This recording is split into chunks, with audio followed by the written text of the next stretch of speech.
Entry number पहले कर चुके हैं। Outstanding salary will be paid off, balance sheet में थी 2000 की, मैंने लिख करवाई थी पहले। Outstanding salary to cash, outstanding salary to cash में बैलेंस शीट में 2000 की आउटस्टैंडिंग सैलरी है, वो पे कर देंगे, क्या एंट्री आएगी? Outstanding salary to cash.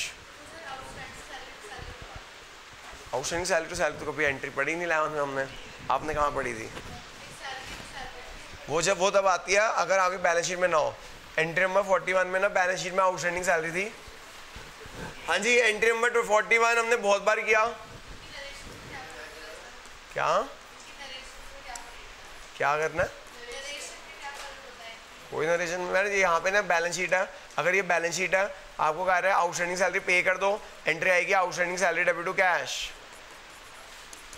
लेकिन मैंने अगर आपको बैलेंस शीट में लायबिलिटी नहीं दे रखी, बैलेंस शीट में कोई लायबिलिटी नहीं है और नीचे लिखा हुआ है outstanding salaries to provided for, ऐसे लिखा हुआ है outstanding salaries provided for,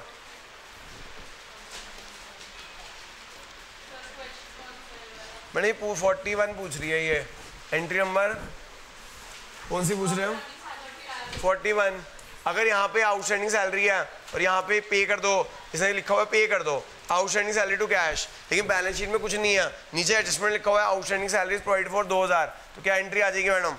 revaluation account debit to outstanding salary, revaluation account debit to, समझ आ गया मैडम? तो अगर आपकी कोई एग्जिस्टिंग लायबिलिटी है, अगर आपको कह रहा है पे कर दो, तो पे करने की एंट्री क्या आएगी? Outstanding salary debit to cash. लेकिन अगर वो कह रहा है प्रोवाइड फॉर कर दो, क्या कर दो? क्या एंट्री आ जाएगी? Revaluation account debit to outstanding salary, revaluation account debit to. कौन सा पॉइंट तक कर लिया भाई हमने? 45 तक कर लिया। 46 पे आ जाओ जी। 52 है, कितनी रह गई मैडम? हाँ चलो जी, हाँ जी हाँ जी मैडम। ये देखो अभी जितना बुक रह गई है वो सारी हो जाएगी एक इस महीने में। कैसा लग रहा है ना आपको? एंट्री नंबर 46 पे आ जाओ जी। Uh liability for claim including the creditor 10,000 settle for 8,000। हाँ जो क्रेडिटर है 10,000 के, हाँ जो सुनो 10,000 क्रेडिटर है, वो सेटल कितने में हो रहे हैं? सेटल मतलब पेमेंट कितने में हो रहे हैं? सेटल मतलब पेमेंट, सेटल मतलब यहाँ पे 10,000 क्रेडिटर वो सेटल हो रहे हैं 8,000 में। एंट्री आ जाएगी क्रेडिटर डेबिट, 10,000 क्रेडिटर है उसकी पेमेंट हो रही है 8,000 में, सेटल मतलब पेमेंट होना, यहाँ पे क्रेडिटर 10,000 के उसकी पेमेंट हो रही है 8,000 में, 2,000 क्या हो गया? प्रॉफिट। प्रॉफिट कहाँ जाएगा?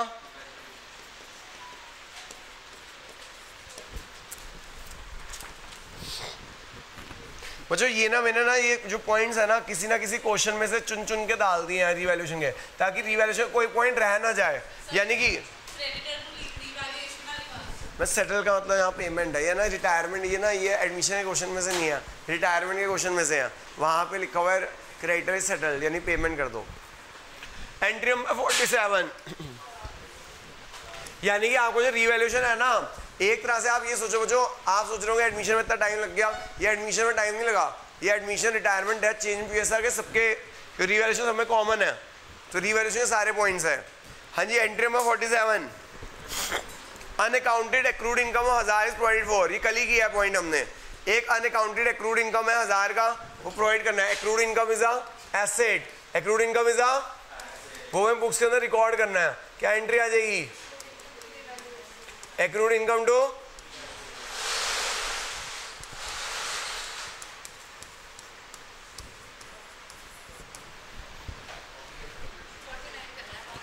$48 करा दिया, 48 करा चुके हैं जी। 49 पे आ जाओ, बस 4 है एंट्री मैडम बस। पार्ट ऑफ फर्नीचर, क्या टाइम हुआ?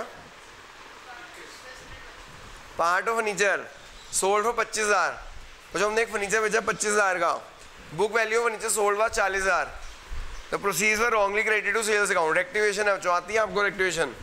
फर्नीचर बेचा 25,000 वाला 40,000 में,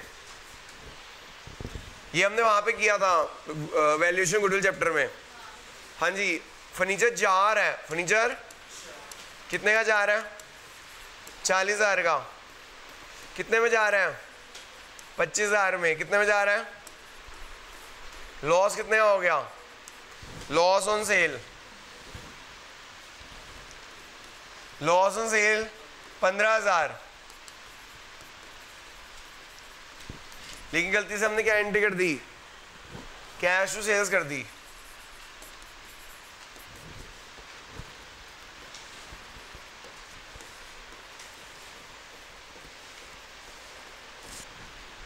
अरे जो हमें करनी थी cash debit loss on sale debit to furniture, लेकिन हमने गलती से एंट्री क्या कर दी, कैश टू सेल्स कर दी। तो रेक्टिफाई एंट्री क्या होगी, हाँ जो रेक्टिफाई एंट्री क्या होगी, सेल डेबिट, रेक्टिफाई एंट्री होगी सेल गलत क्रेडिट हो रखा है, सेल गलत क्रेडिट हो रखा है, loss on sale debit, loss on sale debit ही नहीं हो रखा, लॉस ऑन सेल डेबिट ही नहीं हो रखा, टू फर्नीचर, टू फर्नीचर।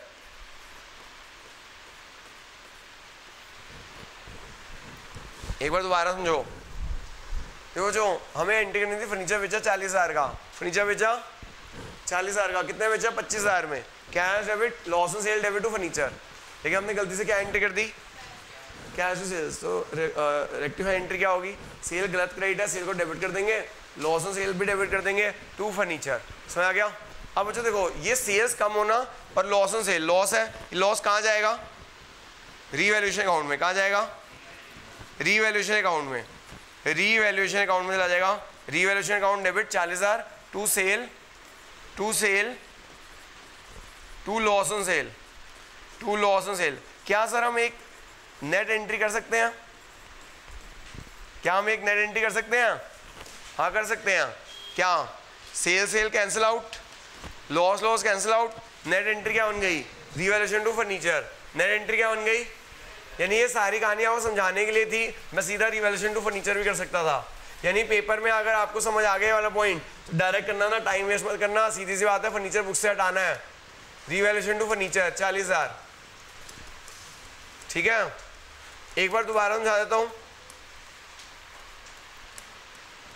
एक बार दोबारा समझो। जो हमारा ना फर्नीचर बेचा 40,000 वाला, कितने में, 25,000 में, cash debit loss on sale debit to furniture, ये एंट्री करनी चाहिए थी, लेकिन आपने गलत एंट्री क्या कर दी, कैश टू सेल्स, क्या कर दी, यानी फर्नीचर की सेल को सेल मान लिया, गुड्स की सेल मान लिया, रिवर्स कर दो, क्या कर दो, sale debit loss on sale debit to furniture.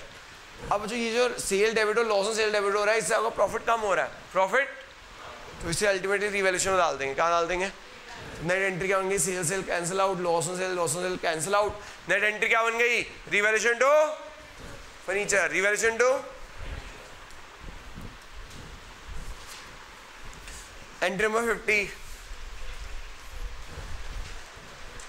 Typewriter purchase किया 1 अक्टूबर को 20,000 का, debit to office expenses account is brought into account charging depreciation 10%। हाँ जी बच्चों, हाँ जी मैडम क्या हुआ, जल्दी बताओ, दोबारा बताऊँ क्या। हाँ जी बच्चों सुनो, एंट्री नंबर 50, 3 एंट्री आ गई, फटाफट करेंगे। एक टाइपराइटर था बच्चों से, हमने खर्चा मान लिया था, क्या मान लिया था, कह रहे आप उसे बुक्स के अंदर लेकर आओ, उसके अंदर क्या लेकर आओ, तो जो अगर आप टाइपराइटर को बुक्स के अंदर लेकर आओगे तो क्या एंट्री आ जाएगी, टाइपराइटर टू रिवैल्यूएशन। अगर आप एक टाइपराइटर को बुक्स के अंदर ले आओगे तो क्या एंट्री आ जाएगी, टाइपराइटर टू रिवैल्यूएशन। अब जो इसके अंदर 2 केस बन सकते हैं, अब इसके अंदर 2 केस बन सकते हैं, एक 10% डेप्रिसिएशन, एक 10% पर एनम, एक बन सकता है 10% और एक क्या बन सकता है 10%। तो बच्चों अगर 10% लिखा हुआ है फिर तो 20,000 का 10% 2,000, तो टाइपराइटर बुक्स के अंदर कितनी लेकर आओगे, 18,000 का, कितना लेकर आओगे, अगर 10% लिखा हुआ है तो आप ले आओगे 18,000 का, क्योंकि वो कह रहा है डेप्रिसिएशन आनी है 10%। लेकिन अगर 10% पर एनम लिखा हुआ है तो 6 महीने की डेप्रिसिएशन आओगे, कितने महीने की डेप्रिसिएशन आओगे, 1 अक्टूबर से 31 मार्च 6 मंथ्स होते हैं, तो 19,000 लेकर आओगे। तो इस बात का ध्यान रखना पेपर में कि पर एनम लिखा हुआ है या नहीं लिखा हुआ। अगर पर एनम नहीं लिखा हुआ तो पूरे साल की डेप्रिसिएशन लगा दो इरिस्पेक्टिव ऑफ टाइम पीरियड। लेकिन अगर आपका पर एनम लिखा हुआ है तो आपको अक्टूबर से मार्च कितने महीने होते हैं, 6 महीने, 6 महीने की डेप्रिसिएशन लगा के लाना होगा। हाँ जी आप बोलो सर, समझ आ गया बच्चों। मैंने ये पर एनम तो टाइम, अगर ये भी इसमें भी देखना पड़ेगा, डेप्रिसिएशन में भी देखना होता है कि पर एनम में लगाना ही लगाना। Entry number 51, firm had to pay 15,000 for setting a dispute with ex employ. एक लड़ाई चल रही थी एक एक्स एम्प्लॉय से, वो लड़ाई सेटल हो गई, अब हमें उसे कितने रुपए देने हैं, 15,000 रुपये देने हैं। तो एक लायबिलिटी अराइज हो गई, एक लायबिलिटी अराइज हो गई, हम अपने एम्प्लॉयज़ को to liability to employ, liability to employ 15,000 रुपये देने हैं। तो एक लायबिलिटी आ गई, revaluation account debit to liability to employ, revaluation debit हो जाएगा और एम्प्लॉय लायबिलिटी टू एम्प्लॉय यहाँ आ जाएगी। Last entry, old computer previously return of sold for 15,000। मुझे एक पुराना कंप्यूटर था जिसकी बुक वैल्यू 0 हो चुकी थी, इसकी बुक वैल्यू वो कितने बिक रहा है, एंट्री आ जाएगी cash to revaluation, cash account debit to revaluation. मैं book value old computer previously return off, book से 0 है, बुक में 0 है, 0 कंप्यूटर बिक रहा, cash account debit to revaluation account, cash account debit to admission खत्म हो गया बच्चों, कल से स्टार्ट करेंगे चेंज इन PSR, 3 क्लासों में खत्म करा दूंगा मैं।